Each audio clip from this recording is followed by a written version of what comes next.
Bueno, pois agradecer a visita do vicepresidente da Xunta de Galicia.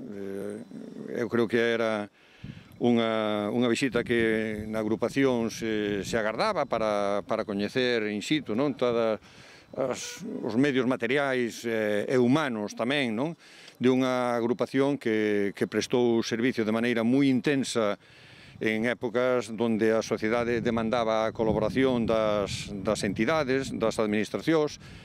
A agrupación de Carballo durante o confinamento repartiu desde alimentos, máscaras, material escolar, visitas a persoas que vivían solas e ademais, bueno, todo tipo de vales tamén para comedores escolares. Bueno, foi un traballo intenso que se levou con moita responsabilidade e moita profesionalidade, e iso que estamos falando dunha agrupación de voluntarios, non?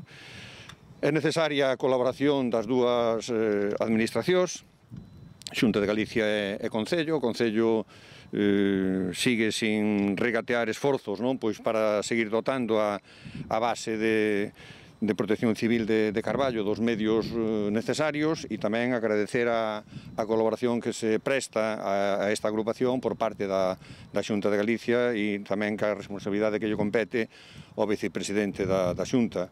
Moitísimas gracias pola visita. Sempre é de agradecer, non, que se coñezan os problemas desde a boca dos que os viven e incluso se ilusionan, non, con esas realidades e tamén que plantexan esas necesidades, e que esta colaboración institucional pois sirva para seguir reforzando os servicios de protección civil que tan boa valoración e tan boa percepción teñen por parte da cidadanía. Moitísimas grazas e seguimos, dispostos á colaboración que se nos demande por parte da agrupación ou tamén por parte da propia Xunta.